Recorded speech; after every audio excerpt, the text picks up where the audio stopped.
আচ্ছা, আজকে আমাদের ওই কাজ ক্ষমতা শক্তি চ্যাপ্টারটা শেষ হয়ে যাবে আর কি। তোরা ম্যাথমেটিক্যাল প্রবলেম দেখছিস কিনা আমার জানা নাই, আমি টাইপ ধরে ধরে কিছু বলে দিচ্ছি। সো আগে ওই নোটের মধ্যে যে টাইপগুলো নিয়ে আলোচনা করছো ওগুলো একটু বলি। ওই একটু ক্রিটিক্যাল যেগুলো আর কি। আর এমনিতে ওই গতি চ্যাপ্টার, বল চ্যাপ্টার ওগুলা মিলেও আরো কিছু ম্যাথ আছে, ওগুলা আশা করি তোরা এমনিতেই পারবি দেখলে। তারপরে টাফ গুলা কিছু আমি বলে দিব, সমস্যা নেই।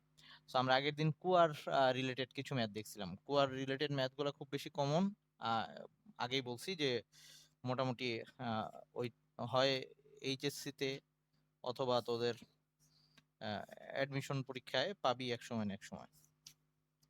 আর আগের দিন যে ওই সরল দোলক রিলেটেড যে দেখাইলাম যে সব জায়গায় বিভব শক্তি সমষ্টি সমান থাকে, ওইটাও কমন অঙ্ক, ওইটাও আসে প্রায় ওরকম, ওইটা রিলেটেড অঙ্ক আসে।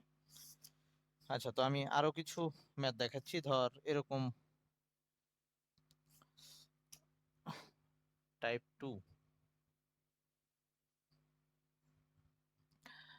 ধর কখনো যদি এরকম বলে যে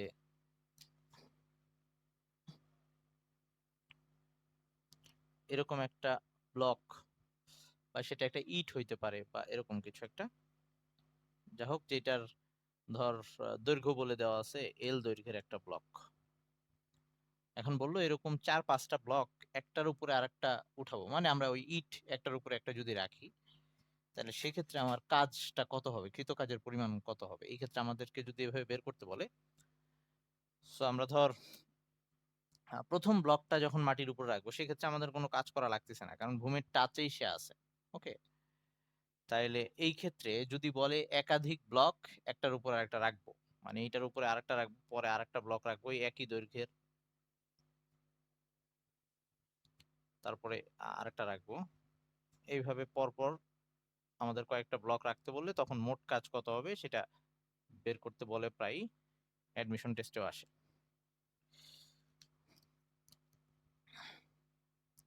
তো এই ক্ষেত্রে আমাদের প্রথম ব্লকটা রাখার জন্য যে কাজ, এই ব্লকের ভর যদি এম হয়, প্রত্যেকটা ব্লকের ভর এম জি, এই প্রথম ক্ষেত্রে যদি ওই ভর কেন্দ্র কতখানি সরাইছি সেটা যদি এইচ অন হয়, এই ক্ষেত্রে ভর কেন্দ্রের যে সরণ সেটা 0 হবে।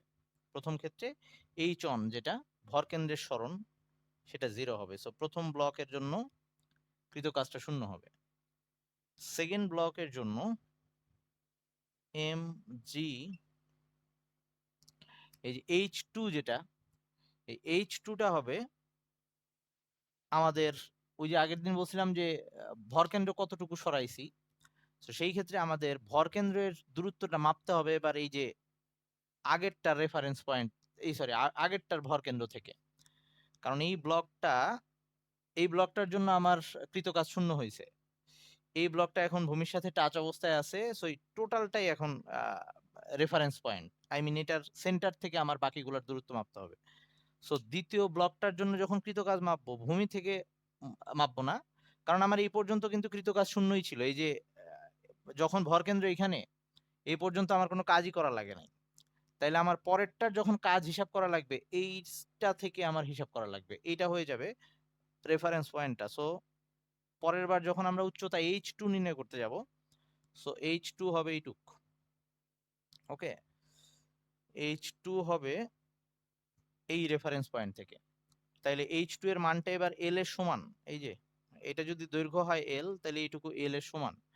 তাইলে এটা হচ্ছে এম জি এল। পরেরটার জন্য 3 নাম্বার ব্লকের জন্য কাজ হচ্ছে এম জি এইচ থ্রি, যেটা সেই H3, এইটা আবার ওই এই রেফারেন্স পয়েন্ট থেকেই দৈর্ঘ্যটা মাপার লাগবে, তার মানে H3 হবে এইটুকু।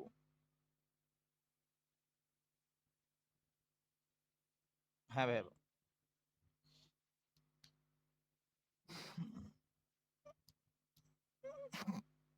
না 1.5L হবে না, কারণ আমি প্রথম ব্লকটা যখন মাটির উপর রাখছি, ওর জন্য আমার কোনো কাজ করা লাগে নাই, কৃতকাজের মান 0। সো ওইটার উপরে যত ব্লক রাখবো আমি, ওইটার ভর কেন্দ্র থেকে আমার ওই, কারণ ওইটার ভর কেন্দ্র থেকে আমার কাজের মান 0 হওয়া শুরু হয়েছে, তার মানে ভূমিতেও কাজের মান 0 ছিল, এইখানের জন্য এইখানে যখন ভর কেন্দ্র, তখনও আমার কাজের মান 0, তারপরে এইখান থেকেই আমার মাপা শুরু করা লাগবে। কথা কি বোঝা যায়? কারণ এই ব্লকটাকে যদি আমি ভূমির উপরে এখানে রাখি, মানে এই দূরত্বে রাখি, তখন আমার কাজের মান আসতেছে না, জিরোই আসতেছে। এই ব্লকটাকেও যদি আমি এখানে রাখি, বরাবর রাখি, তখন আমার কাজের মান জিরো আসতেছে।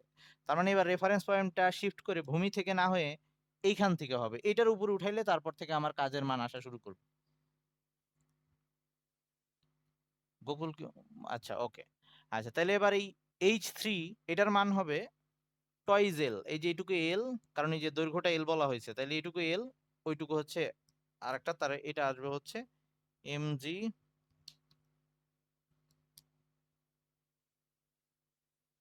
ইন্টু টয়েজ এল, এরকম। তো এরকম যদি আমাকে n সংখ্যক দেয়, বা ধর এই তিনটার ক্ষেত্রে যদি কাজ বের করতে বলে, তাহলে মোট কাজ হবে, তিনটা ব্লক উঠাইলাম, এরকম চারটা পাঁচটা বলতে পারে, তাহলে মোট কাজ আসতেছে W1 plus W2 plus W3। তো এই ক্ষেত্রে আসবে হচ্ছে mg, ওই এল, তারপরে হচ্ছে 0 প্লাস 1 প্লাস 2, এই ক্ষেত্রে এরকম আসতেছে mgl ইন্টু 0 প্লাস 1 প্লাস 2। এরকম যদি আমাকে, বা এরকম করতে পারি, এলটারে পরে কমন নিতে পারি, একই কথা। আমাকে যদি এরকম n সংখ্যক ব্লক উঠাইতে বলে, এখানে তো তিনটা ব্লক উঠাইছিলাম, যদি আমাকে n সংখ্যক ব্লক পর পর উঠাইতে বলে, তাহলে সেক্ষেত্রে কাজটা কত হবে, mg, যদি প্রত্যেকটা ব্লকের দৈর্ঘ্য হয় l, তাহলে সেক্ষেত্রে 0 প্লাস 1 প্লাস 2 আপ টু লাস্টে এখানে আসবে n মাইনাস 1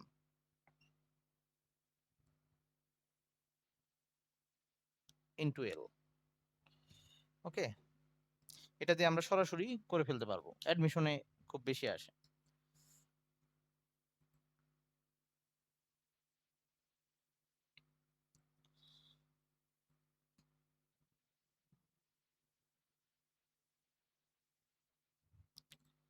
না, না, যদি ওরকম বলে সেই ক্ষেত্রে আমাদের দৈর্ঘ্যের তারতম্যগুলা লিখবো আর কি। আচ্ছা, ওর কোশ্চেন হচ্ছে যদি এরকম হয় ব্লকগুলো একটা এক এক দৈর্ঘ্যের হয়, সেক্ষেত্রে যে রেফারেন্স পয়েন্ট থেকে এক একটা এক এক দৈর্ঘ্য নিব, তখন মান চেঞ্জ হতে পারে, কিন্তু নর্মালি একই। হ্যাঁ, ধরবো, হ্যাঁ, সবসময় আমরা ওই ওভাবেই এইটার প্রত্যেকটার দৈর্ঘ্য তখন জানবো, ভরকেন্দ্র থেকে ভরকেন্দ্রের দূরত্বটাই নিব। ওকে। হ্যাঁ ভাইয়া, তানভীর বল। হ্যাঁ,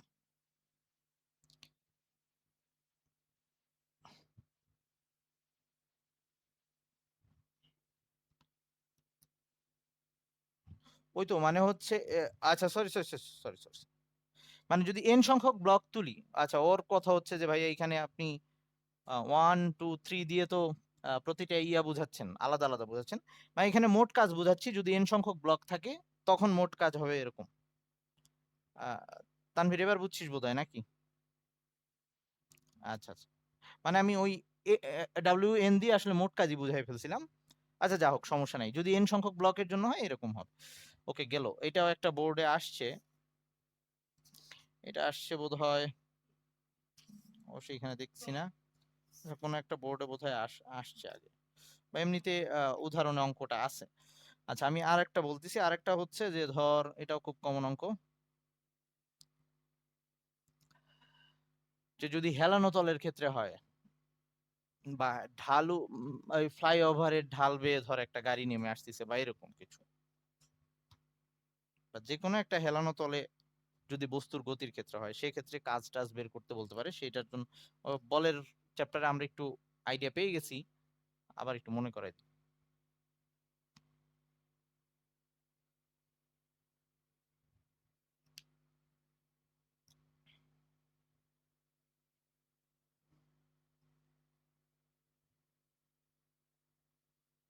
ওকে, এটা একটা হেলানো রাস্তা বা হেলানো তল যেটাই বলি, সেটা ধর এই থিটা কোণে হেলানো আছে। এখন এইখানে একটা বস্তু, সেটা একটা গাড়ি হইতে পারে, যে কোনো কিছু, এরকম যাই বলুন না কেন। তো এই ক্ষেত্রে আমরা জানি যে বস্তুর ওজন, যেটা ডাব্লিউ বা বলি, যেটা এমজি, যাই বলি না কেন, সেই ওজন খাড়া নিচের দিকে কাজ করে সবসময়, এমজি। আর প্রতিক্রিয়া বল সবসময় তলের লম্ব বরাবর উপরের দিকে কাজ করে, এটা হচ্ছে প্রতিক্রিয়া আর। ওকে, তো এই আমার আঁকাটা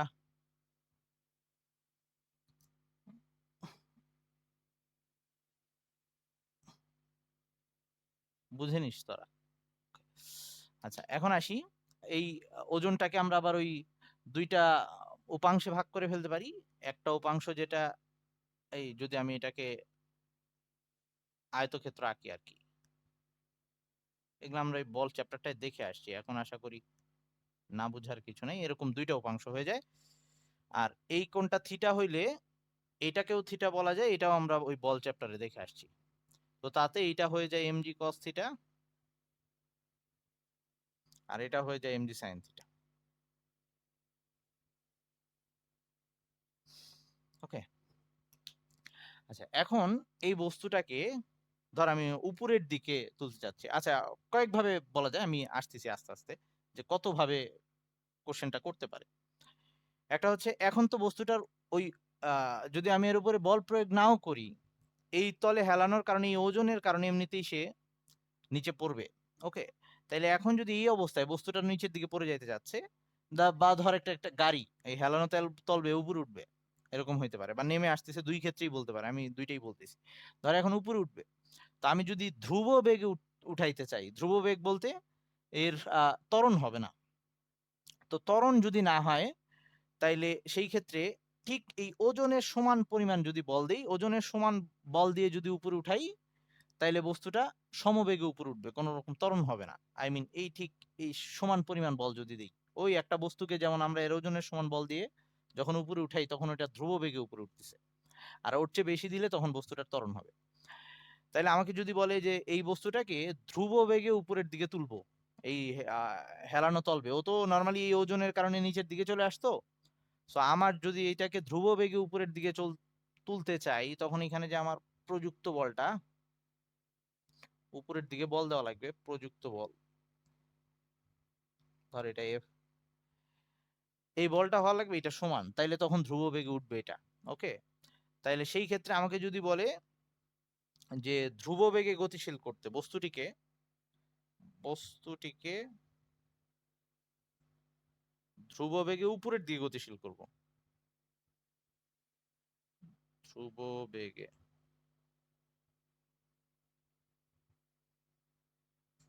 উপরে উঠাতে বা উপরের দিকে গতিশীল করতে, যেটাই বলি না কেন, উপরে উঠাতে যদি কৃত কাজ বের করতে বলে, তাহলে সেই ক্ষেত্রে এই কৃত কাজের মানটা হবে এই যে এইটার সমান। মানে এই ক্ষেত্রে ওই যে প্রযুক্ত বলটা এফ, আর এটাকে সরাবো, ধর কত দূরত্ব সরাই এটা পরে আসলো, যে এক্স দূরত্ব সরাই নিয়ে গেলাম উপরে, একটা ডিস্টেন্স বললো, তো সেই ক্ষেত্রে আমার এই এফটার মান হবে এই এম জি সাইন থিটার সমান, এম জি সাইন থিটা আর সাথে ওই এক্স, এরকম। আর যদি বলে যে এখন বস্তুটাকে আমি ত্বরণে উপরের দিকে উঠাইতে চাই, একটা ধ্রুব বেগ না, এখন কোন একটা ত্বরণ দেব, তো সেই ক্ষেত্রে বস্তুটার যদি এ পরিমাণ ত্বরণ হয়, তখন তার এই প্রযুক্ত বলের মানটা এটার চেয়ে বেশি হবে। ওকে, সো ত্বরণ যদি আমরা বলি যে এ ত্বরণে গতিশীল করতে উপরের দিকে, এ ত্বরণে,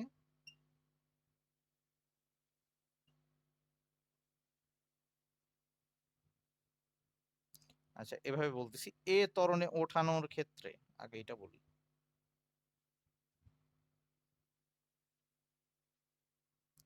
তখন ওই যে বল summation F equals to M A এরকম হবে, তো তখন এই বলটা বড় হওয়ার লাগবে এইটার চেয়ে, তাহলে ওই summation F equals to M A, summation F equals to M A, এটা হচ্ছে ওই বস্তুর ভর, আর এ হচ্ছে ত্বরণ। তো এই ক্ষেত্রে আমার তখন এই বলটা বড় হওয়া লাগবে minus M G sine theta equals to M A. তো সেই ক্ষেত্রে আমার টোটাল বস্তুটার উপরে এই এরকম এইটার এই বলটা বড় হইলে তখন আমি তার এ ত্বরণে গতিশীল করতে পারবো, প্রযুক্ত বলটা এত। সেই ক্ষেত্রে আমাকে যদি বলে যে কৃত কাজ কত, তাহলে সেই ক্ষেত্রে আমার কৃত কাজ বের করতে হবে এফ ইকুয়ালস ওই ডাব্লিউ ইকুয়ালস টু, পরের ক্ষেত্রে আর কি, পরেরটার জন্য এ ত্বরণে গতিশীল, এটাকে যদি আমি ডাব্লিউ প্রাইম দিয়ে দেখাই, তো এখন আমার এই যে প্রযুক্ত বল এফ, এটা কিন্তু ওইটা যোগফল হয়ে যাবে, ওই সাইডে M G sine theta plus হয়ে যাবে। সো তখন আমার এটাকে আমি এফ প্রাইম দিলাম বোঝানোর জন্য, এফ প্রাইম ইন্টু এক্স হবে, তখন এইখানে চলে আসবে এম জি সাইন থিটা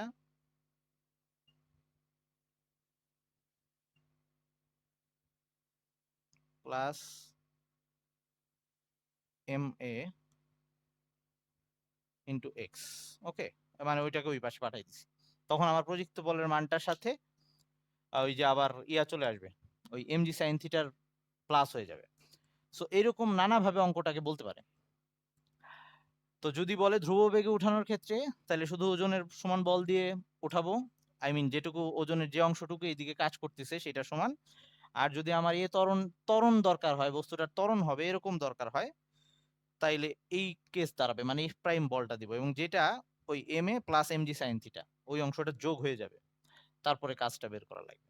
এখন ধর একটা বস্তু বা গাড়ি এরকম এইরকম ঢালু রাস্তা বেয়ে নেমে আসতেছে এবং সে ভি বেগে নেমে আসতেছে, এরকম একটা অবস্থা, বা তার একটা আদিবেগ ছিল আমি এই চিত্রটা মুছে আর একটু আঁকতেছি, চিত্র না জাস্ট লেখাটা মুছতেছি।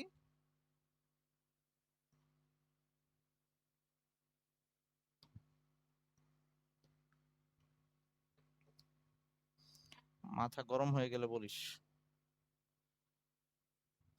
ধর এখন আমাকে বললো যে এই বস্তুটা এইখান থেকে এটুকু আসছে, ধর আগে স্থির অবস্থায় ছিল বা আগে ইউ বেগ ছিল, পরে ভি হয়েছে, এরকম কিছু একটা। তো এই দূরত্ব আসার পর আমি এটাকে থামাই দিছি, ব্রেক কষা হয়েছে, বা গাড়ির ক্ষেত্রে বলা হলো ব্রেক কষা হয়েছে, এটুকু বস্তুটা থেমে গেছে। এটা হচ্ছে ধর এক্স দূরত্ব। ওকে, বা ভি পরিবর্তন হয়েছে, থেমে গেছে বা ভি যাই হোক, মানে বেগের পরিবর্তন হয়েছে। তো সেই ক্ষেত্রে আমাকে বললো যে বাধাদানকারী বলের মান কত, আমি কত বল দিয়ে ওটাকে থামাই ফেললাম।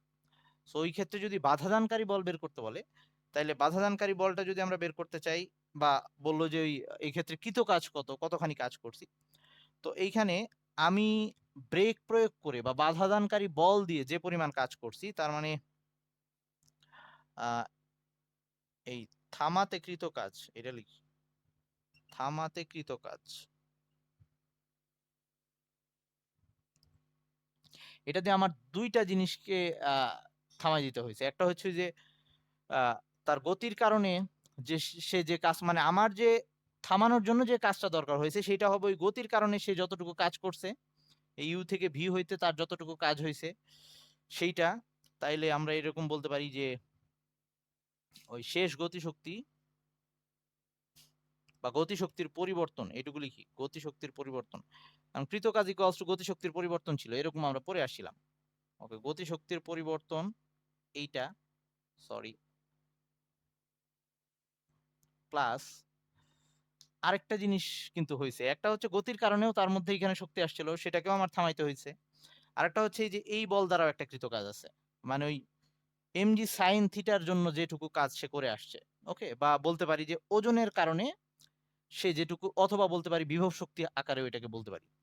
সো গতিশক্তির পরিবর্তন প্লাস এভাবে বলতে পারি যে ওজন দ্বারা কৃত কাজ। এই দুইটা কাজের সমান পরিমাণ কাজ করলে আমি বস্তুটাকে থামাইতে পারবো। কেউ যদি না বুঝিস আবার আমাকে একটু বলিস। যে নর্মাল একটা গাড়ি যদি আসতো, গাড়িকে আমি ব্রেক কষে থামাইতাম, তাহলে খালি লিখতাম থামাতে কৃত কাজ ইকুয়ালস টু গতিশক্তির পরিবর্তন। এখন তো বেগের কারণে ওর মধ্যে একটা শক্তি আছেই, সেটার সমান কাজ আমার করা লাগবে, সেটা হচ্ছে তার গতিশক্তির পরিবর্তন করতেছি। আরেকটা হচ্ছে আহ এই ওজনের কারণেও সে একটা কাজ করবে, এইটুকু এই ওজনের কারণে সে একটা কাজ করে নেমে আসবে। ওই দুইটা কাজের সমান কাজ করলে আমি গাড়িটাকে থামাইতে পারবো, এটা সব ক্ষেত্রে এই ব্যাপারটা। তাহলে এই ক্ষেত্রে এরকম দাঁড়াবে যে আমি বাধাদানকারী বল, এখন এটাকে যদি আমরা সেই বাধাদানকারী বল হিসেবে বলি, এটা যদি আমার বাধাদানকারী বল হয় এফ, এফ বল প্রয়োগ করে ওকে থামাচ্ছি, এটাই প্রযুক্ত বল, ওই এফটাই বাধাদানকারী বল। আর এক্স দূরত্ব সে নেমে আসছে, এক্স এফ এক্স, আর তার গতিশক্তির পরিবর্তন যদি থামাইতে বলে, তাহলে ওই যে খালি হাফ এম ভি স্কোয়ার, শেষ আদি বেগটা একটা থাকলো এরকম, বা শেষ বেগটা শূন্য হবে, হাফ এম ই স্কোয়ার এরকম হবে। আচ্ছা, ওইটাকে আমরা এইভাবে লিখি, half M V square minus U square, এরকম আর কি। ওকে, যদি কোন এটা শূন্য বলে তো ওই শূন্য লিখে দিব, এরকম আর কি। তো এটা হচ্ছে গতিশক্তির পরিবর্তন। আর প্লাস ওজন দ্বারা কৃত কাজ, সেটা হবে হচ্ছে এই যে F M G sine theta হচ্ছে এফ, আর এক্স হচ্ছে ওই সরণ। সো এরকম দাঁড়াবে ব্যাপারটা, বুঝছিস কি?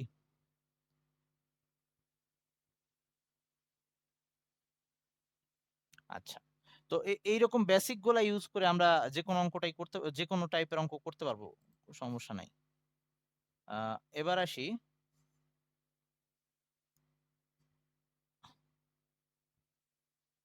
আমাদের টাইপ 4, এটাও খুব কমন অঙ্ক।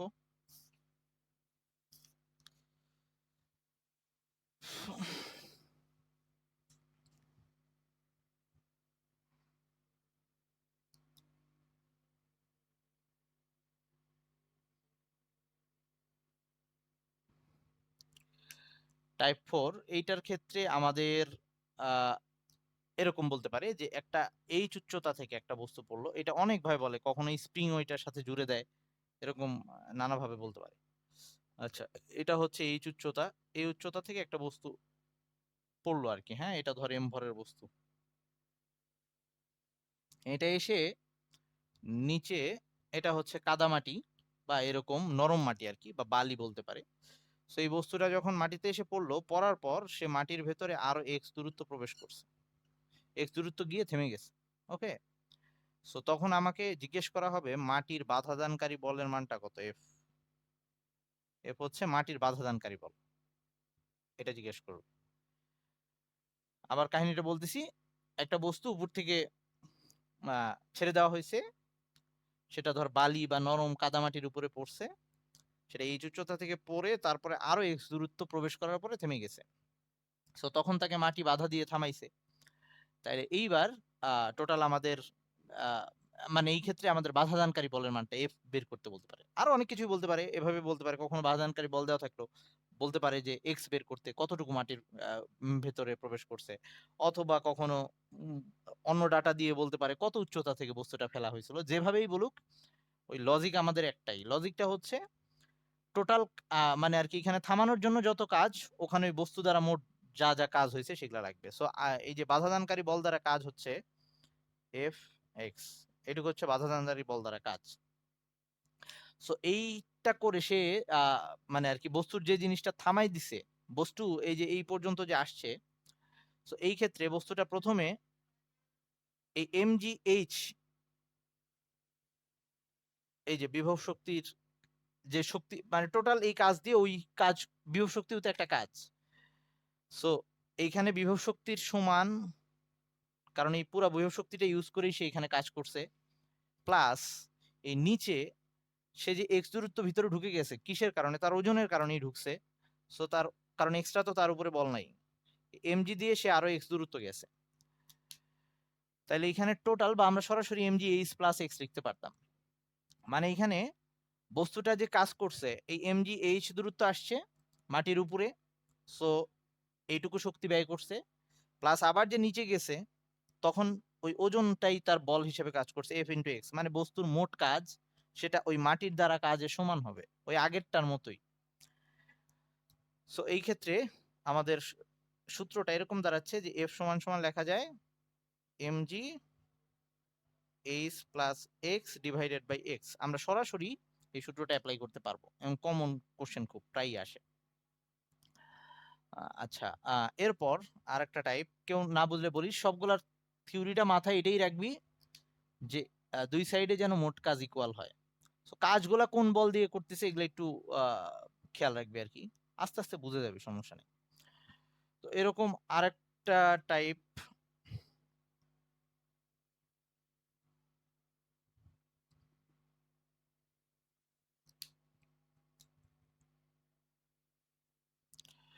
এটা হচ্ছে ধর ওই কোনো দেয়ালে বা কাঠের মধ্যে ওই ইয়া করা হইলো, পেরেক মারা হবে আর কি। তো এটাই ধর এই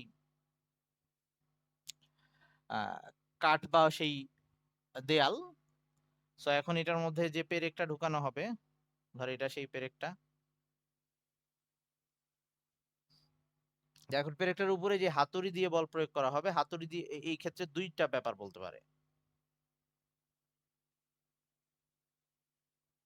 একটা হইতে পারে হাতুড়িটাকে এই যে এরকম উলম্ব ভাবে আঘাত করতেছে, ওকে, এরকম হইতে পারে। হাতুড়িটাকে ওভাবে রাখা হয়েছে, মানে তার ওজন এবার খাড়া নিচের দিয়ে কাজ করতেছে, এই ক্ষেত্রে ওই ইসের উপরে, ওটার নাম কি, পেরেকটার উপরে ওর ওজনের কোনো ভূমিকা নাই, এরকম হইতে পারে, হাতুড়ির ওজন নিচের দিকে কাজ করতেছে। তো এই ক্ষেত্রে যদি আহ, এই পেরেকটা ভিতরে এক্স দূরত্ব প্রবেশ করে আর দেয়াল যদি এফ বলে বাধা দেয়, এরকম হয়, তো দেয়ালের বাধাদানকারী বল যদি বের করতে বলে, তো সেই ক্ষেত্রে আমার এইবার যে আমি হাতুড়িটি দিয়ে আঘাত করতেছি, এই ক্ষেত্রে হাতুড়ির ওজন কোনো কাজে লাগতেছে না, সে নিচের দিকে, ওইটার উপরে ওজনের কোনো কাজ নাই, ওজনের কোনো উপাংশ ওইদিকে নাই।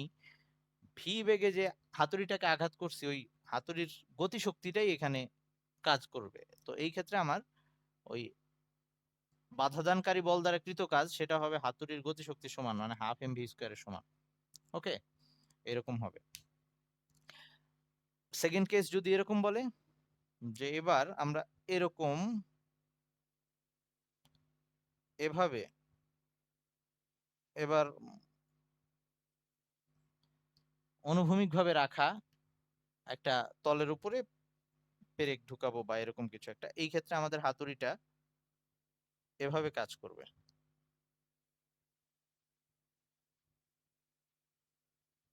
এভাবে কাজ করবে। তো এইবার এই যে হাতুড়ির যে মাথা বা বডির যে ওয়েট, সেটা নিচের দিকে, এইটা এবার ইসের উপরে কাজ করবে, এই লোহার পেরেকটার উপরে কাজ করবে। আর এইদিকে, আর আমরা এই ক্ষেত্রে ধরে নিচ্ছি যে পেরেকের ভর খুব নগণ্য, সো এই এমজি যে লিখতেছি এটা হাতুড়ির জন্যই।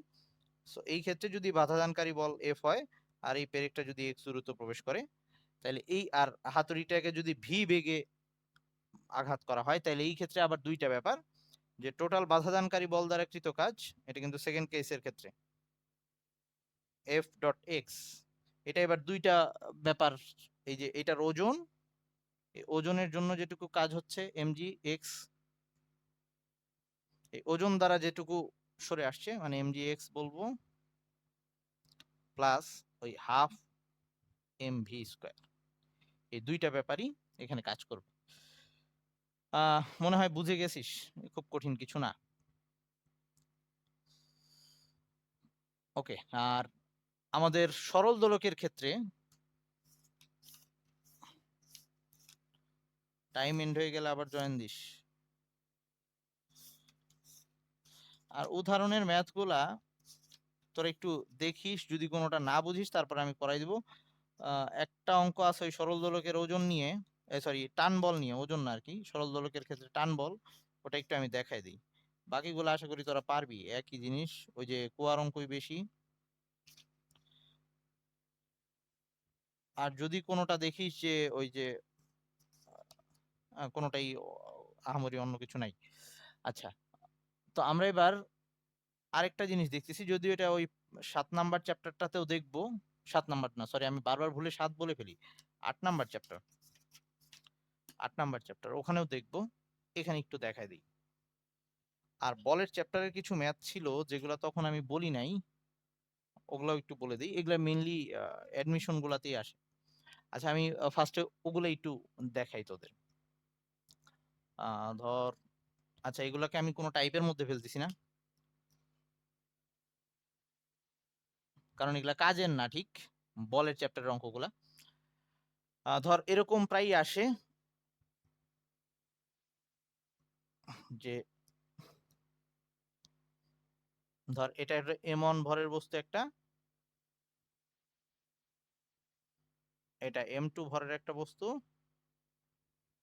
এরকম এম3 ভরের বস্তু, এরকম একাধিক বস্তু থাকতে পারে। তিনটা বস্তুকে একটা সুতার মধ্যে বেঁধে টানা হচ্ছে। ওকে, তো এটা হচ্ছে মোট বল, এই বল দিয়ে এটাকে টানা হচ্ছে। তো এই ক্ষেত্রে আমাদের সবসময় যে জিনিসটা মাথায় রাখা লাগবে, এই যে যখন তিনটা বস্তুকে এরকম একসাথে সুতা বা দড়ি দিয়ে বেঁধে টানতেছি আমরা, এ প্রত্যেকটা তারের উপরে বা এই যে সুতার ওই অংশটুকুর উপরে, এই জায়গাগুলোতে মোট বল সবসময় শূন্য। ওকে, মোট বল শূন্য না হলে জিনিসটা ছিঁড়ে যাইতো, টোটাল বল শূন্য, এবং পুরা তিনটা জিনিসই ওইদিকে মুভ করতেছে একসাথে, তিনটা বস্তু সেম ত্বরণ হচ্ছে, এ ত্বরণে। কেউ কিছু না বুঝলে বলিস। তো এখন আহ, এইখানে ধর মোট বল এফ দিছি, তো তাতে এইখানে তারের উপরে একটা টান বল ক্রিয়া করতেছে, সেই টানের মানটা কত, এক এক আহ, এই তারের উপরে যে টান, এই তারের উপরে কিন্তু সেম টান না, ওটা এভাবে বোঝা যায়। ধর এই এইখানে যে বল দিয়ে ক্রিয়া করতেছি, এই বল দিয়ে আমি ৩ টা বস্তুকে টেনে আনতেছি। আর এই তারের উপরে যে বল ক্রিয়া করতেছে ওটা দিয়ে পরের ২ টা বস্তুকে সে টেনে আনতেছে। সো আর এই তারের উপরে যে বল ক্রিয়া করতেছে সেটা দিয়েও একটা বস্তুকে টেনে আনতেছে। তার মানে বোঝাই যাচ্ছে যে এইখানে একরকম টান হবে T1, এখানে T2, আর ওটা ধর F মোট বল দেখাইলাম। ওটারে আমরা T দিয়ে দেখাইতে পারতাম, কিছু আসে যাইত না। তো আমাদের কোশ্চেন গুলায় প্রায়ই বলবে এইসব ক্ষেত্রে যে এরকম ৩ টা বস্তু টানা হচ্ছে, বলের চ্যাপ্টার গুলা মিশাই দেয়, আবার এখানে কাজও একসাথে করে দিতে পারে যে এই ক্ষেত্রে কত কাজ হয়েছে এরকম বের করতে হবে। আচ্ছা, তাহলে এই ক্ষেত্রে আমাদের প্রথম কথা হচ্ছে যে কমন কোশ্চেন হচ্ছে যে এই অবস্থায় ৩ টা বস্তুর কত ত্বরণ হবে। ৩ টা বস্তু না বলে যদি যেকোনো একটাও বলে, সবার ত্বরণ এখানে সেম, কারণ সবাই একই বেগে চলতেছে। পুরা এটা একটা সিস্টেম। ওকে, তাহলে এই ক্ষেত্রে ত্বরণটা কত এটা যদি বের করতে বলে, তাহলে আমাদের ত্বরণ summation F equals to M A, এটাই তো জানি। তো summation F equals to M A. So আমরা এটাকে এভাবে লিখতে পারি যে বা এই এফ টোটাল বল, আর এটা হচ্ছে টোটাল ভর ইন্টু এ, এভাবে লিখতে পারি যখন এই পুরা সিস্টেমটার আমাকে ত্বরণ বের করতে বলবে, মানে প্রত্যেকটা বস্তুর ত্বরণ। তাইলে এখানে টোটাল বলটা কত, টোটাল বল এই ফাইনাল এফ, এটাই এফ দিয়ে পুরাটাকে টানতেছি। তাহলে এফ হচ্ছে মাঝখানের বল, কিন্তু আর সব এইখানে এই T2 সমান এবং বিপরীত, ওখানে কাটাকাটি গেছে, এখানেও সমান এবং বিপরীত কাটাকাটি গেছে এরকম। তো পুরা সিস্টেমটার উপরে, আমি সিস্টেমের কথা বলতেছি, পুরা সিস্টেমটার উপরে মোট টোটাল বল হচ্ছে এফ। তো এফ টির জায়গায় এফ লিখলাম। আর এম টি মোট কয়টা ইয়া নিয়ে যাচ্ছি, এই যে এই উম, ভর যেটা টেনে নিয়ে যাচ্ছি, তো সেটা হচ্ছে আমাদের ওই M1 plus M2 plus M3। ওই এফ বল দিয়ে এই টোটাল এই বলটাকে আমি নিয়ে আসতেছি। তো ইন্টু এ, আমরা ফার্স্টে এখান থেকে মোট বস্তুটার যদি ত্বরণ বের করতে বলে, বা যে কোনো একটা বস্তুর ত্বরণ অথবা এই পুরা সিস্টেমটার ত্বরণ যেটাই বলুক, আমাদের সূত্রটা হবে এরকম। সো এখানে যতগুলাই ভর থাক সূত্র একই হবে। তো ফার্স্টে আমরা যদি ত্বরণ বের করে নিই, এবার আমাদের যদি আলাদা আলাদা ভাবে প্রত্যেকটা তারের উপরে টান কত, T1 বের করতে বললো, T2 বের করতে বললো, সেটা আমরা এখন বের করতে পারবো। তো তার T1 এটা যদি বের করতে বলে, T1 ইকুয়ালস টু কত হবে, এই T1 বলটা দিয়ে কাকে টেনে আনা হচ্ছে, M1 কে। তো ও শুধু M1 কে টানতেছে, তাইলে T1 equals to M1 A, এই বস্তুটার ত্বরণও কিন্তু A, সবার ত্বরণ A। তাহলে T1 বের করতে পারবো এটা দিয়ে। যদি T2 বের করতে বলে, তাহলে T2, এই T2 বল দিয়ে সেই ২টা বস্তুকে টানতেছে, টোটাল সিস্টেম এটা। তার মানে তখন এটা হবে M1 প্লাস M2, আর টোটাল সিস্টেমটার ত্বরণ হচ্ছে A। এভাবে আমরা আলাদা আলাদা প্রত্যেকটা অংশের টান বের করতে পারবো। কারো এটুক নিয়ে প্রবলেম আছে?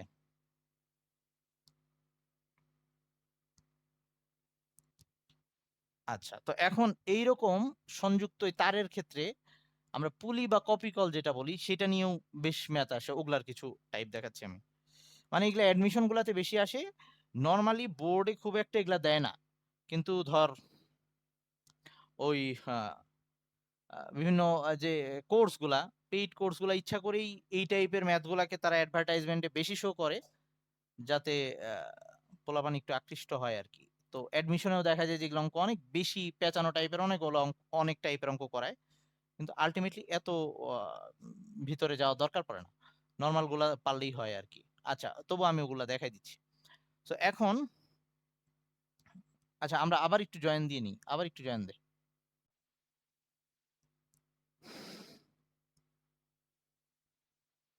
ওকে, আমাদের এরপরে এই কপি কল বা পুলি রিলেটেড এগুলো কিন্তু নোটে অ্যাড করা নাই, একটু তুলে নিস।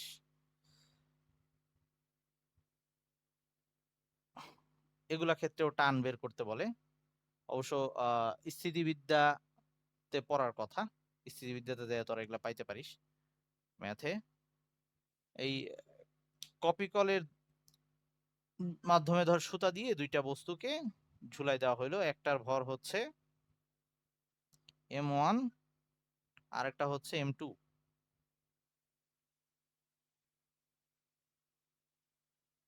m2। তো এটার ভর বেশি, এটা কম। সো এই ক্ষেত্রে দুইটারই ওজন নিচের দিকে কাজ করবে। তো এটা w1 লিখতে পারি আমি, আর এটা হচ্ছে w2। ওজন সবসময় নিচের দিকে কাজ করে। আর ওই যে তারের টান, যেহেতু একটা তার, ওই পুরা তারের মধ্যে সেম একই টান কাজ করবে, এখানে টি ওইখানেও টি, এবং দুইটা একটা আরেকটার বিপরীতমুখী কিন্তু। দেখে মনে হচ্ছে একই দিকে টান, এরকম না। তারটাকে যদি আমি এরকম সোজা করে চিন্তা করি, তাহলে এটা আর ওইটার ডিরেকশন বিপরীত। ওকে, তাতে কাটাকাটি করে ইয়া হয়ে যাবে, মানে পুরো টোটাল তারটার উপরের মোট যে বলটা সেটা শূন্য থাকবে। আচ্ছা, সো এই ক্ষেত্রে তারের টানটা যদি নির্ণয় করতে বলে আমাদের, এই পুরা সিস্টেমটা, যেহেতু এটাকে ভারী বলছি, তাহলে এটা নিচের দিকে নামবে, ওটা উপরের দিকে উঠবে, কিন্তু দুইজনের সমান ত্বরণ হবে। এটা এ ত্বরণে নামবে, ওইটা এ ত্বরণে উপরে উঠবে, এবং এই ক্ষেত্রে দুইজনের বেগও সমান হবে। এটা যে বেগে নামবে ওইটা ওই একই বেগে উঠবে। তো এই ক্ষেত্রে যদি আমাদের বলে যে এই ক্ষেত্রে ত্বরণ কত হচ্ছে, কখনো ত্বরণ বের করতে বলতে পারে, কখনো তারের টান বের করতে বলতে পারে, তাহলে আমরা সরাসরি সূত্র অ্যাপ্লাই করতে পারি, আবার চাইলে বুঝে বুঝেও করতে পারি। যদি বুঝে করাইতে যাই তাহলে ব্যাপারটা এরকম, ধর আমরা যদি আলাদা আলাদা প্রত্যেকটা বস্তুর জন্য চিন্তা করি, প্রথমেই এমন, যেটা এমন বস্তুর জন্য যদি চিন্তা করি, এমন ভরের জন্য। আচ্ছা, এমন এর ক্ষেত্রে এমন বস্তুটা নিচের দিকে নামতেছে, তাইলে এর উপরে এখন আমরা দুইটা বল ক্রিয়াশীল দেখতেছি। শুধু এমন এর দিকে তাকাইলে w1 নিচের দিকে কাজ করতেছে, টি উপরের দিকে কাজ করতেছে। যেহেতু নিচের দিকে যাচ্ছে, তাহলে লব্ধি বল কোনটা, এইটা বড় হবে, এই w1 বড় হবে, মাইনাস টি ছোট হবে, ইকুয়ালস টু হচ্ছে M A, sorry M on A, যেহেতু ওই এমন বস্তুর ভরটার জন্য বললাম। তাহলে এই ক্ষেত্রে যদি আমরা ত্বরণ বের করতে চাই, বা আচ্ছা টি, টি তো আমাদের চাইবে, টি এর জন্য এরকম লেখা যায় যে টি সমান সমান আসতেছে এরকম, w1 minus M one A, আর w1 মানে আবার এম ওয়ান জি, মানে M one G minus M one A. তো এখান থেকে লিখতে পারি T equals to M one G minus A. Okay, এটা হচ্ছে ইসের জন্য ত্বরণ। এখানে হচ্ছে টান বলটা, টি এর মানটা এটা। কেউ না বুঝলে বলিস। আচ্ছা, এখন আসি ইসের 2 নাম্বার বস্তুর জন্য। একই রকম করে যদি আমরা 2 নাম্বার বস্তুর জন্য করি, এটাকে 1 নাম্বার সাইন দিয়ে রাখলাম। আমরা পরে সরাসরি সূত্র ইউজ করতে পারবো, কোনো সমস্যা নাই। আচ্ছা, এটা যদি m2 এর জন্য এই একই কাজটা করতে যাই, m2 এর জন্য যদি এই কাজটা করতে যাই, তাহলে এইবার বস্তুটা উপরের দিকে উঠতেছে, তার মানে এই ক্ষেত্রে টিটা বড়, টি minus w2 equals to m2a, একই ত্বরণ কিন্তু। তাহলে এই ক্ষেত্রে টি এর মানটা দাঁড়াচ্ছে এরকম, টি ইকুয়ালস টু আসতেছে w2 প্লাস ma, w2 মানে আবার m2g, আমি সরাসরি লিখতেছি m2g প্লাস m2a, তার মানে একবারে লিখলে m2g প্লাস a, এরকম আসতেছে। তো একটা আসছে g মাইনাস a, আর একটা আসছে g প্লাস a। যেটাই বসাই না কেন আমাদের কিন্তু ইয়ার মান, মানে টি এর মান দুই ক্ষেত্রে সমান আসবে। তো এখন এইখানে 1 আর 2 থেকে আমরা এটা লিখতে পারি, 1 আর 2 থেকে লিখতে পারি, ওই দুইটা টি ইকুয়াল করে লিখতে পারি যে m1, এটা 1 আর 2 থেকে লিখতেছি, কেউ না বুঝলে বলিস, 1 ও 2 হতে m1g মাইনাস a, এটাও টি, আবার ওই সাইডে টি ইকুয়ালস টু পাইছি m2g plus a, m2g plus a, এটা পাইছি। এইখান থেকে যদি আমরা a বের করি, a দেখতে এরকম হবে,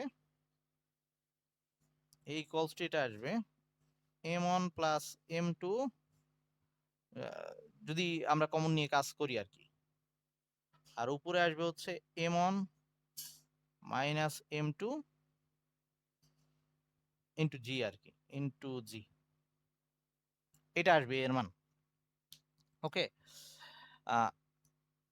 এখন এ বের করা হয়ে গেলে আমরা যে কোনো একটা সমীকরণে 1 বা 2 বসাই দিয়ে তারের টান বের করে ফেলতে পারবো। তার মানে আমাদের প্রথম কাজ সবসময় এইরকম টান নির্ণয় করতে বললে আমরা ফার্স্টেই এটা বের করে নিব। এখন এটা শর্টে কিভাবে বের করা যায়, এ বের করার একটু শর্ট ওয়ে বলে দেই, সেটা হচ্ছে তুই পুরা সিস্টেমটা আগে চিন্তা কর। এই সিস্টেমটা কিন্তু এই পুরা দুইটা ভর সহ। ওকে, তো এই পুরা সিস্টেমটার উপরে মোট বল কত, সিস্টেমটার উপরে মোট বল কত, আমাদের এ এর সমীকরণটা তাহলে আমরা এভাবে লিখতে পারি, একটু দেখ, এই যে এভাবে লিখতে পারি যে উপরে হচ্ছে মোট বল এফ নেট বা ওই যে সামেশন এফ যেটাই বলি, আর নিচে হচ্ছে মোট ইয়া ভর এম টোটাল। সো পুরা সিস্টেমটা যদি চিন্তা করি, পুরা তারটা, এটার উপরে মোট বল কত? দেখ এই টি আর টি বিপরীত কাটাকাটি চলে যাচ্ছে, এই W1 নিচের দিকে, এই W2 নিচের দিকে, একটা একটা আরেকটার তুলনায় বড়, সো বিয়োগ হয়ে যাবে। এই নিচের দিক দেখে আবার যোগ করে ফেলিস না, মানে ব্যাপারটা এরকম, তারটাকে যদি আমি এরকম সোজা করে চিন্তা করি, তাহলে W1 যেদিকে W2 তার বিপরীত দিকে, তার মানে এটা বড় এটা ছোট, তাহলে তারটার উপরে মোট বল হচ্ছে W1 মাইনাস W2। তারটার উপরে মোট বল হচ্ছে, মানে পুরা তার বলবো না, সিস্টেমটার উপরে মোট বল W1 মাইনাস W2, মানে ওই যে M1G মাইনাস M2G, এই যে এখানে আসছে M1G, ওই যে কমন নেওয়া আর কি M2G।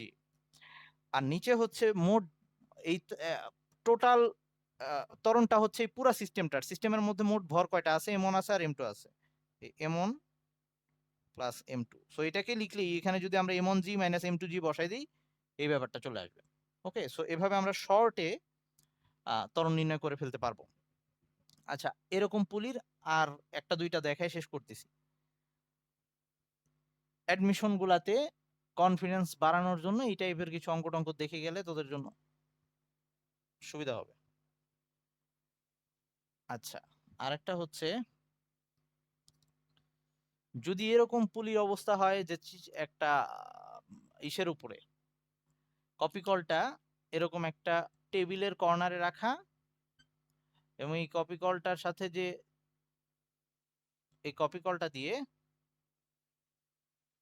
এটা একটা ধর M1 ভরের বস্তু, M2 ভরের একটা বস্তুকে টেনে আনা হচ্ছে, এটার ওজন তো নিচের দিকে কাজ করতেছে আর কি, W1। সো এখন এই ক্ষেত্রে তারের উপরে টান কত, এই টি, তারের উপরে টি টান বের করতে বললো। সো আবার ওই পুরা সিস্টেমটার ত্বরণ হচ্ছে এ, মানে এরো ও যে ত্বরণে আগাচ্ছে এও একই ত্বরণে নিচে নামতেছে এরকম। তো এবার এই ক্ষেত্রে আমাদের যদি চিন্তা করি, যেই শর্টকাট মেথড চিন্তা করি, ওই এ এর মানটা কত, আমরা চাইলে ওই আগের মতো হিসাব করে করে বের করতে পারতাম। শর্টকাট করে যদি চিন্তা করি যে এখানে মোট বল কত, এই তারটার উপরে এখন মোট বল কত, এর যে ওজন W2, সেটা কিন্তু এই যে তলের প্রতিক্রিয়া দ্বারা নষ্ট হয়ে যাচ্ছে, ওইটা আর থাকতেছে না। সো এখানে ওর ওজন কোনো ভূমিকা রাখতেছে না, এই পুরা সিস্টেমটার উপরে এই দুইটা বস্তু যে নিচে নেমে আসতেছে, দুইটা বস্তুকে যে বল টেনে নিচে নামায় আনতেছে, এটা হচ্ছে W1। তার মানে উপরে ছিল আমাদের এফ নেট, মানে টোটাল বলটা এখানে W1 এর সমানই, মানে হচ্ছে M1G। আর এই টোটাল বল দিয়ে পুরা বস্তু, যে বস্তুগুলা মুভ করতেছে সেটা হচ্ছে M1 আর M2, দুইটা বস্তুই একসাথে মুভ করতেছে কিন্তু, তাহলে নিচে হচ্ছে ওই যে মোট ভর M1 প্লাস M2। সো এবার হবে M1G বা M1 বাই M2, এভাবে লিখতে পারি M1 divided by M1 plus M2 into J। এবার ত্বরণের মানটা এভাবে আমরা শর্টে বের করতে পারবো। আর কেউ চাইলে আগেরটার মতো করে একবার এই বস্তুর উপরে বল, তখন লিখবে W1 ওই যে সামেশন এফ, ওইটা W1 মাইনাস টি ইকুয়ালস টু M1A। আর এই বস্তুর উপরে যখন বল, ওই যে 2 নাম্বার সমীকরণ, সেই ক্ষেত্রে লিখবে শুধুমাত্র টি ইকুয়ালস টু M2A, কারণ এখানে ওজনের কোনো ভূমিকা নাই। তারপর ওই যে আবারও দুইটা সমীকরণ ইকুয়াল করলে এটাই আসবে। ওকে, সো আমি আর ডিটেলস ওখানে গেলাম না, কেউ চাইলে আবার ক্যালকুলেশন করে আমাকে দেখাইতে পারিস যে ভাইয়া হয়েছে কিনা। আচ্ছা, আর তখন তারপরে টি বের করবো কেমনে? সো টি বের করার জন্য তুই যে কোনো একটা হিসাব কর, এটা দিয়ে হিসাব করতে পারিস, এটা দিয়ে যদি হিসাব, এই দুই তারের টি তো একই, তো তুই এখানে দেখতেছিস এই টিটা দিয়ে এই বস্তুটা আসতেছে, তাহলে বল হচ্ছে এফ টি আর ভর হচ্ছে M2A। ওকে, তো এইটা দিয়েও বের করা যাবে, এখানে এর মান বের করা যাবে। কেউ যদি এই বস্তু দিয়ে আনতে চায় টি, তাহলে সে কি করবে, এইখানে এই বস্তুটার উপরে দুইটা বল কাজ করতেছে, W1 আর টি, বস্তুটা নিচের দিকে নামতেছে, তার মানে W1 বড়, মানে হচ্ছে W1 মাইনাস টি ইকুয়ালস টু কোন বস্তুটা নেমে আসতেছে M1A, তাহলে সেক্ষেত্রে সে টি বের করবে এই সূত্র দিয়ে, যে W1 মানে তো হচ্ছে যে M1G, M1G মাইনাস A এরকম আসবে আর কি। হ্যাঁ, তো ওর যা মান আসবে এরও তাই মান আসবে, একই মান আসবে। সবাই কি এটুকু বুঝছিস?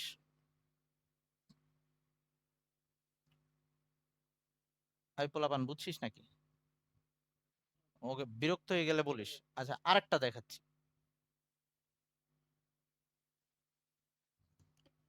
যদি এরকম করে পুলি রাখা থাকে, এই আসলে এরকম এই কয়েকটা টাইপই দেয়, এর চেয়ে বেশি ঝামেলা করে না। আর এর চেয়ে বেশি ঝামেলা করলে, যদি তোর কাছে বিরক্ত লাগে তো ওই টাইপ বাদ দিয়ে রাখবি, মাথা গরম করার কোনো দরকার নেই, পরে শিখবি যখন সবকিছু পারবি তখন। ধর এরকম দুইটা পুলি আছে, এইদিকে একটা ভর ঝুলানো, এটা এমন,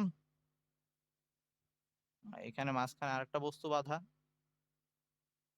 এটা হচ্ছে M2, এইদিকে আরেকটা বস্তু M3। অথবা আমরা এটাকে M1, ওটাকে M2, এটাকে M, এভাবেও দেখতে একই কথা, যা হয় হলো, এটা নিয়ে পেন নেই। আচ্ছা, আমরা একটু ইয়া করি, এটারে M2 দেই, তাতে আমাদের একটু বুঝতে সুবিধা হবে। এটারে নর্মাল M দিলাম। আচ্ছা, এই ক্ষেত্রে যেটা হচ্ছে, ধরলাম এটার ভরটা বেশি, এটা নিচে নেমে আসতেছে, ওইটা উপরে উঠতেছে, আর এটা এই যে এইটার মধ্যে দিয়ে স্লাইড করে এইদিকে আসতেছে, তাহলে পুরা সিস্টেমটা এ ত্বরণে মুভ করতেছে। এটার ওজন নিচের দিকে কাজ করতেছে W1, ওইটার ওজনও নিচের দিকে কাজ করতেছে W2। এই ক্ষেত্রে তারের এই অংশে, এই সাইডের অংশে একরকম টান থাকবে, এইখানে যে টানটা কাজ করতেছে সেটা ধর T1, আর এই সাইডে যেটা কাজ করতেছে, সরি, এটা সেটা হচ্ছে T2। দুই অংশে কিন্তু দুই রকম টান থাকবে তারের, কারণ মাঝখানে আর একটা বস্তু আছে। যদি এভাবে চিন্তা করিস যে তারের এই অংশটুকু কাকে কাকে টেনে নিয়ে আসতেছে, M আর M1 কে টেনে নিয়ে আসতেছে, তার মানে ও যে টান দিয়ে টেনে নিয়ে আসবে, আবার যদি এই সাইড চিন্তা করিস, ও কিন্তু অন্য ভরকে টানবে। সো দুইটা টান ডিফারেন্ট। আচ্ছা, তো এইবার আমরা যদি, আচ্ছা এটা এটা যদি T1 হয়, এটাও T1, কারণ এই যে মোট বলটা আবার শূন্য হবে তারের উপরে, নাহলে তার ছিঁড়ে যাবে। তাহলে এই ক্ষেত্রে আবারও আমরা যদি এ বের করতে হয়, প্রথমে এ বের করতে বলবো, আমাদের তারের টান বের করতে হবে, এইটার টান এটার টান, এরকম টান বের করতে বলবে। তো আমরা এখন জাস্ট যদি প্রথমে সব সব ক্ষেত্রে আমরা প্রথমে এ বের করে নিব। এ কি? এ হচ্ছে তারটার উপরে মোট বল কত। কারণ তারটার উপরে যদি মোট বল দেখি, তাহলে এই যে এইটা, এর কোনো ভূমিকা নাই, এর ওজনের কোনো ভূমিকা নাই, কারণ এর ওজন তল দ্বারা, এর ওজন যেটা ডাব্লিউ যদি বলি, এই ডাব্লিউ ওই তলের প্রতিক্রিয়া দ্বারা নষ্ট হয়ে যাচ্ছে। তাহলে তারটাকে যদি আমি এমনি সোজা করে চিন্তা করি, তাহলে তারটার দুই পাশে দুই বিপরীত দিকে দুইটা বল কাজ করতেছে, একটা হচ্ছে W1, একটা হচ্ছে W2। আর W1 বড় দেখে নিচে আসতেছে, তার মানে তারটার উপরে মোট বল W1 মাইনাস W2, মানে সেটাকে আমি এভাবে লিখতে পারি M1 M1G মাইনাস M2G। আচ্ছা, লিখি আগে M1G মাইনাস M2G, এটা হচ্ছে তারটার উপরে মোট বল। আর তারটা এই এই বল দিয়ে, মোট বল দিয়ে, বা তারের উপরে মোট বল না, বারবার আমি তার বলে ফেলতেছি, সিস্টেমটার উপরে মোট বল, হ্যাঁ এভাবে বলছি, সিস্টেমটার উপরে মোট বল, এভাবে যদি বলি তাহলে বেটার হয়। তো এই ওই মোট বল দিয়ে এই সিস্টেমটার কয়টা বস্তু মুভ করতেছে? তিনটা বস্তুই মুভ করতেছে একসাথে। তাহলে নিচে হবে মোট ভর M1 plus M2 plus M। ওকে, নিচে হচ্ছে টোটাল ভরটা। তাহলে এই ক্ষেত্রে আমরা এইভাবে এটা বের করে নিব। সো কেউ চাইলে এই জিটাকে ওই যে আলাদা করে এই সাইডে জি ইন্টু জি দিয়ে লিখতে পারে, একই কথা। এটা বের করার পরে আমাদের এবার দুই অংশের জন্য আলাদা করে যদি যে T2 আর T1 বের করতে বলে, তো এই T2 বের করবি। তো আবার ওই যে এটা চিন্তা করবি, তাহলে T2 সমান সমান কত আসবে? T2 আসবে, যেহেতু এটা নিচের দিকে নামতেছে, মানে W1টা এই যে এভাবে লিখতে পারিস, W1 বড়, W1 minus T2 equals to M1A, এটা দিয়ে এখান থেকে T2 বের করবি। আর T1 যদি বের করতে চাস, তখন আবার এটার জন্য এটা উপরের দিকে উঠতেছে, তার মানে T1 বড়, W2 ছোট, এটা হচ্ছে M2A, এটা দিয়ে T1 বের করবি। দুই ক্ষেত্রে দুই রকম আসবে, আই মিন দুই তারের দুই অংশে টানের মান দুই রকম হবে, কারণ মাঝখানে আরেকটা বস্তু আছে। যদি মাঝখানে বস্তু না থাকতো তাহলে সেম হইতো। ওকে, হুম, আর একটা ছোট্ট দেখায় শেষ করব, মনে হয় মাথা গরম হয়ে যাচ্ছে তোদের। ছোট্ট আরেকটা, সেটা হচ্ছে সরল দোলকের ক্ষেত্রে টান যদি বের করতে বলে এরকম।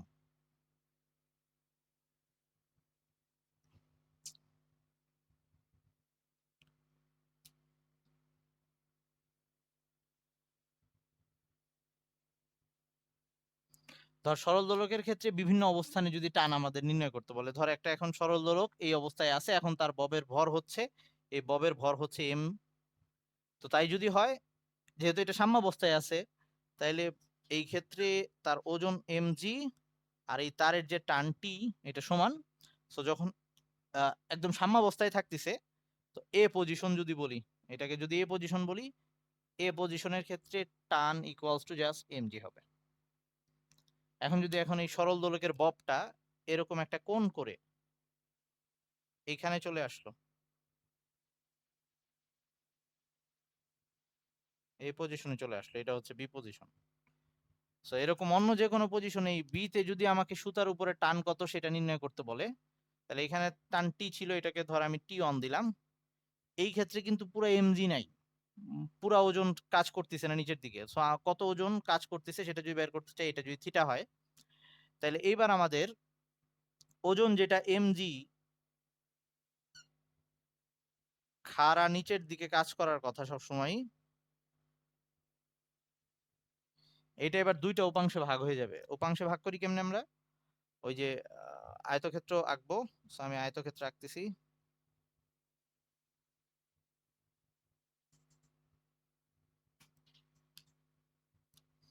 এই একটা হচ্ছে, আচ্ছা আমাকে ওকে, বুঝে নিবি তোরা। ওকে দেখ, এখন ওজনের এটা দুইটা উপাংশ আসছে, এটা যদি থিটা হয় এটাও থিটা হবে। ওকে, কারণ অনুরূপ কোণ। আমার আঁকায় হয়তো একটু উল্টাপাল্টা মনে হইতে পারে, কিন্তু জিনিসটা কিন্তু অনুরূপ কোণ। সো এটা থিটা হইলে এটা যদি এমজি হয়, এই সাইডটা হবে এমজি কস থিটা, আর এই সাইডটা হবে এমজি সাইন থিটা। এই যে 8 নাম্বার চ্যাপ্টারে গিয়ে এই ব্যাপারটা কাজে লাগবে একটু, তখন আবার আমি বলবো। এখন আপাতত এটা ইগনোর করতেছি, তবু বুঝাই দিচ্ছি। আমরা ওই যে আগের দিন বলছিলাম যে পর্যাবৃত্ত গতি বা সরল দোলকের গতিটা এরকম যে সবসময় আহ এরা বা আচ্ছা ওইটাও ভুলে যা, মানে ব্যাপারটা এরকম, সরল দোলক সবসময় সাম্যাবস্থায় ফিরে আসতে চায়, মানে এই জায়গায় আসতে চায় আগের অবস্থায়। কোন বলের কারণে আসতে চায়? এই যে এমজি সাইন থিটা বলটার জন্য আসতে চায়। তো এখন আমার ওইটা মাথায় নেই, আমার মাথায় এখন দরকার টানটা বের করা। সো এই টি অনটা কার সমান হবে? এটার সমান, এই যে এটা এমজি কস থিটা। আগের বার তো এমজি কাজ করতেছিল টি বরাবর, এবার টি অন বরাবর এমজি কস থিটা কাজ করতেছে। তার মানে এরকম যে কোনো থিটা পজিশনে যদি আমাকে টান বের করতে বলে, তাহলে সেই ক্ষেত্রে হবে এমজি কস থিটা। আর এই এমজি সাইন থিটার জন্য আমাদের এই সব সময় বল ইয়া এই ববটা ওই যে সাম্যাবস্থার দিকে চলে যাইতে চায়, ওখানে ফিরে আসতে চায়, আদি অবস্থায় ফিরে আসতে চায়। এটুক নিয়ে কারো কোনো কোশ্চেন আছে?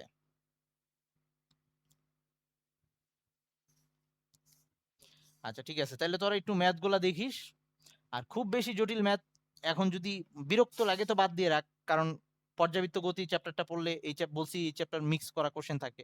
তারপরে আবার যখন গতিবিদ্যা স্থিতিবিদ্যা এইসব যখন সব আয়ত্তে এসে যাবে, ওরকম বেশি টাফ অঙ্কগুলা তখন তুই পারবি।